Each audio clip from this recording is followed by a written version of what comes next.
বলতে পারেন পৃথিবীতে সবচাইতে শক্তিশালী জিনিস কি হতে পারে? হয়তো বলতে পারবেন না। অনেকে হয়তো বলবেন পাহাড়, আগুন, পানি, অথবা আপনারা কেউ কেউ বলতে পারেন যে লোহা। এটাই হচ্ছে শক্তিশালী জিনিস। আমার নবী সাল্লাল্লাহু আলাইহি ওয়াসাল্লাম হাদিসে পাকের মধ্যে ইরশাদ করছেন, যখন এই পৃথিবীটাকে সৃষ্টি করা হলো, পৃথিবীটা নড়াচড়া করতে আরম্ভ করলো, পৃথিবীকে স্থির করার জন্য আল্লাহ পাক সুবহানাহু ওয়া তাআলা পাহাড় সৃষ্টি করে দিলেন। কোরআনে পাকে কত সুন্দরভাবে এসেছে। আল্লাহ বলছেন, ওয়াজআলনাল জিবালা আওতাদা, আমি পাহাড়গুলাকে পৃথিবীর জন্য পেরেক মেরে দিয়েছি। যেভাবে পেরেক মেরে দিলে কোনো একটা জিনিস নড়াচড়া করে না, ঠিক একইভাবে পৃথিবীও নড়াচড়া বন্ধ হয়ে স্থির হয়ে গেল। তখন ফেরেশতারা আরজ করলেন, ইয়া বার ইলাহি, আপনি মনে হয় পাহাড়ের চেয়েও শক্তিশালী কোনো কিছু সৃষ্টি করেন নাই। আল্লাহ বললেন, না, আমি সৃষ্টি করেছি পাহাড়ের চেয়েও শক্তিশালী। সেটি হচ্ছে লোহা। যে লোহা দ্বারা, লোহার যন্ত্র দিয়ে পাহাড়কে কেটে টুকরো টুকরো করে ফেলা যায়। ফেরেশতারা আরজ করলেন, আপনি কি তার চেয়েও শক্তিশালী কোনো কিছু সৃষ্টি করেছেন?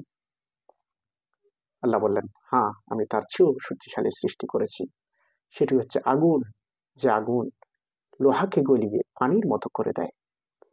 ফেরেশতারা আরজ করলেন, ইয়া বার ইলাহি, আপনি মনে হয় ওই আগুনের চেয়ে শক্তিশালী কোনো কিছুই সৃষ্টি করেন নাই। বললেন, না না, আমি সৃষ্টি করেছি। সেটি হচ্ছে পানি। যে পানির দ্বারা আগুনকে নেভানো হয়। ফেরেশতারা বললেন, আপনি কি তার চেয়েও শক্তিশালী জিনিস সৃষ্টি করেছেন? বললেন, হ্যাঁ হ্যাঁ, আমি সৃষ্টি করেছি। সেটি হচ্ছে বাতাস। যে বাতাসের মাধ্যমে সে আগুনটা নিভে যায়। সেই পানিটাকে আল্লাহ পাক সুবহানাহু ওয়া তাআলা বাষ্প বানিয়ে আসমানে নিয়ে যায়। সেই বাতাসের দ্বারা আবার পানিকে ঝরিয়ে পৃথিবীতে বৃষ্টি আকারে পাঠানো হয়।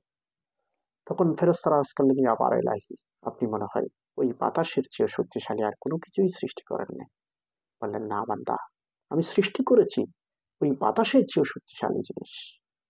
সেটি হচ্ছে আমার বান্দার গোপন সদকা। যে গোপন সদকার মাধ্যমে আল্লাহ পাক সুবহানাহু ওয়া তাআলা সমস্ত বালা মুসিবত দূর দূর করে দেয়। আমার নবীজি হাদিসে পাকের মাধ্যমে ইরশাদ করেছেন, ইন্নামা ইয়ারুদ্দুল বালাউ বিসসাদাকা। আল্লাহ পাক সুবহানাহু ওয়া তাআলা সাদকার মাধ্যমে বালাকে দফা করে দেয়। সেজন্য আমাদের উচিত, আমাদেরকে আল্লাহ পাক সুবহানাহু ওয়া তাআলা যা রিজিক দিয়েছেন সেই রিজিক থেকে অন্তত